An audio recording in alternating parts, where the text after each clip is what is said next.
Se yo no soy digno de que entres en mi casa, pero una palabra tuya bastará para sanarme.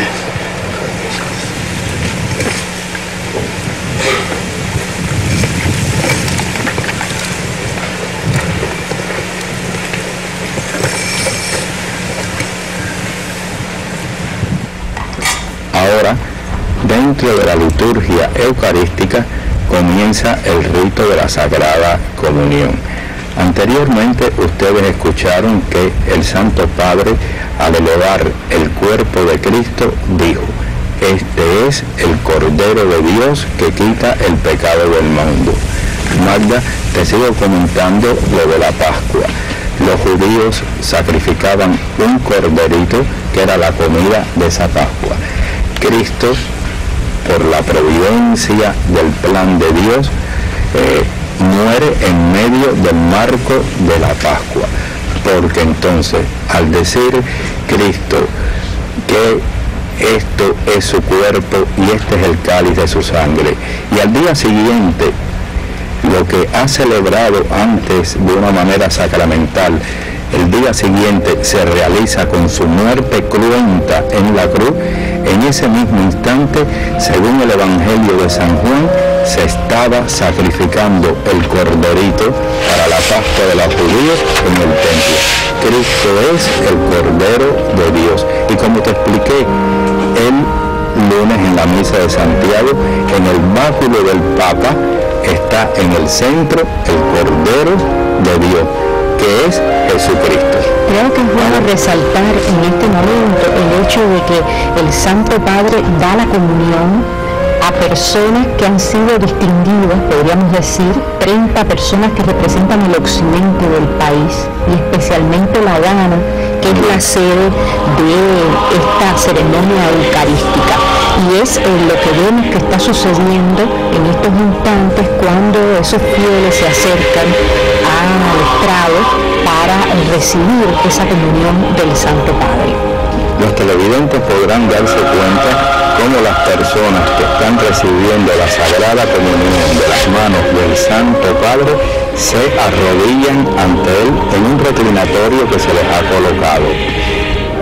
Esta forma de rodillas más expresiva de recibir la Sagrada Comunión.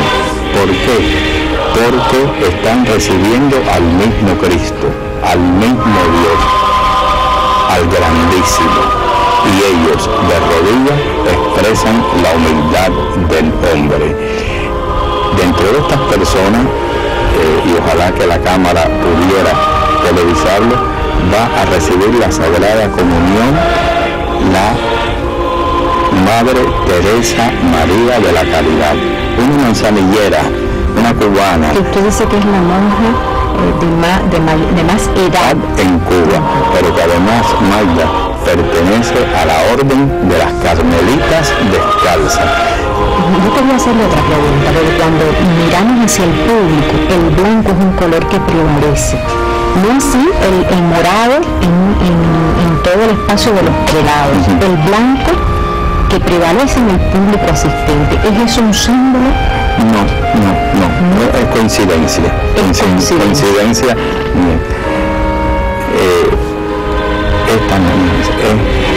También quería seguirte hablando de la Madre Teresa María de la Caridad, porque es una manzanillera.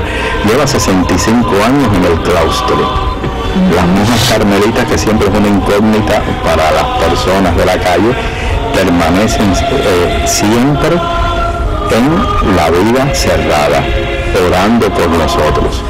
También va a recibir la Sagrada Comunión otra religiosa, en este caso española, de las Siervas de María, Sor María de Jesús, que son las monjas que sirven en los hospitales nocturnamente. Su trabajo es cuidar enfermos en los hospitales. Es una pena que la cámara se haya ido de la comunión del Santo Padre, porque podríamos haber observado más, pero de todas maneras. Sí, la música de fondo nos ha venido acompañando todo el tiempo y está la coral Juan Pablo II, que es como se le ha denominado, y está la maestra Elena Urraca en la conducción de esa inmensa coral, que incluso participa en momentos de la misa activamente. Los textos propios de una misa regular de pronto aparecen enunciados y cantados con esa melodía tan singular por esa coral, que llena de un sentido, diríamos, de sincero homenaje, pero con algo así como un toque de magnificencia al momento, esa música que se escucha, que a veces va por un tono bajo, pero que acompaña toda la liturgia y que sin duda es como un toque de excelencia, de distinción para esta Santa Misa. Efectivamente, como tú decías, es un toque de excelencia. La coral Juan Pablo II se conformó hace 14 años cuando vino el Beato a Cuba. La dirige la maestra Elena Urraca, como has mencionado, pero en esta oportunidad se encuentra acompañada por la Orquesta Sinfónica Nacional. Que es un lujo también, porque la Orquesta Sinfónica Nacional, que cuenta con ese alto prestigio, sin duda es como que ya el toque de excelsitud total para esta oferta musical que estamos escuchando al fondo de nuestra intervención. La liturgia de la Iglesia Católica es celebrar a Dios. Por eso, mientras más hermosa quede, mientras más excelente quede, será lo mejor que le tributamos a Dios. Estamos escuchando cantos en latín. En primer lugar, se está cantando en latín el Miserere. La palabra Miserere, traducida al español, significa misericordia. El Miserere es el Salmo 50, que es un salmo de petición de perdón por nuestros pecados. Pero esta melodía del Miserere que estamos escuchando es la primera vez que se interpreta en Cuba. Nació en el año 1638, fíjate. ¿De cuándo data esta melodía? El autor es un sacerdote de apellido Allegrini, italiano, y fue encargada por el Papa Urbano VIII. Cuando el Papa la escuchó, quedó tan sobrecogido que dijo: esto es para cantar únicamente en la Basílica de San Pedro.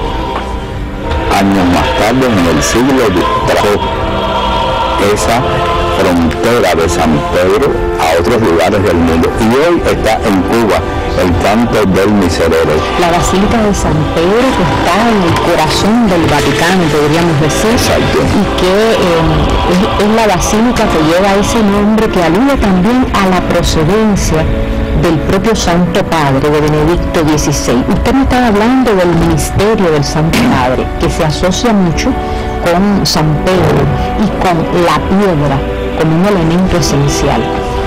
Como sabemos, en la Basílica de San Pedro está la tumba del apóstol San Pedro, cuyos huesos ya física y químicamente se han identificado como propios de San Pedro, debajo del altar mayor, y guardados ahí desde el momento allí fue ejecutado en el Vaticano San Pedro. El Papa es la única persona que dentro de la Iglesia tiene el oficio de ser Pedro. El Papa es Pedro. De tal manera que cuando murió Juan Pablo II, los cardenales se reunieron para elegir a otro Papa, es decir, a Pedro. El que tiene el oficio, el ministerio de Pedro, así se llama, ministerio petrino. Eso encuentra su raíz en el Nuevo Testamento. En el Evangelio de San Mateo, capítulo 16, está el momento en que Cristo le cambia a Simón el nombre de Simón y le pone el nombre de Pedro. Pedro quiere decir piedra, y se lo cambia porque San Pedro fue el primero que en el mundo reconoció a Jesús como el Mesías, como el Cristo, como el ungido por Dios. Fue la primera persona, y por eso es que Jesús le dice: y yo te entrego a ti las llaves del reino de los cielos. lo que tú ates en la tierra quedará atado en el cielo. Lo que tú desates en la tierra quedará desatado en el cielo. Ahora vemos a Pedro sentado en su cátedra. Y usted nos adelantaba en la transmisión anterior que en este momento de la comunión también se le lleva la comunión a los participantes en la Santa Misa y que existe toda una simbología alrededor de la comunión. Recuerdo cuando nos hablaba de las umbelas la vez anterior. Quienes se acercan a los fieles que reciben la comunión, ¿quiénes son? En este caso, estamos viendo nosotros en cámara, es un diácono, lo vemos vestido con la dalmática morada, Continuando lo del oficio de Pedro, ese oficio, ese ministerio propio del Papa, que hace de vicario de Cristo en la tierra. La palabra vicario es una palabra que quiere decir en lugar de Cristo en la tierra. No hay iglesia sin el ministerio de Pedro. Y la piedra tiene una simbología también. Hombre, la piedra es la simbología de la firmeza, de la solidez, en la que se cimenta la iglesia. No la iglesia como templo físico, sino la iglesia como el pueblo de todos los cristianos. Es decir, en la fe de Pedro, en aquella fe que él tuvo de decir, tú no eres Jesús un profeta más, tú eres el Mesías que siempre habíamos esperado. La palabra Mesías está dicha en hebreo, que cuando se traduce al griego aparece Cristo. De ahí el nombre de nosotros denominar a Jesús como el Cristo, el Mesías. Llama mucho la atención la reunión de pueblo que hay en esa plaza, de personas que confluyen de muy diversos sitios del occidente del país, que asisten a esta ceremonia eucarística. Y ahí observamos al Santo Padre que entorna los ojos, los cierra casi. Es un momento singular, especial para él, de meditación. Para él y para todos los que han recibido la Sagrada Comunión. Es un momento, como tú bien has dicho, de meditación. Es un momento de oración. Es un momento de recogimiento en el cual el Santo Padre, que ha sido el primero en recibir la Sagrada Comunión,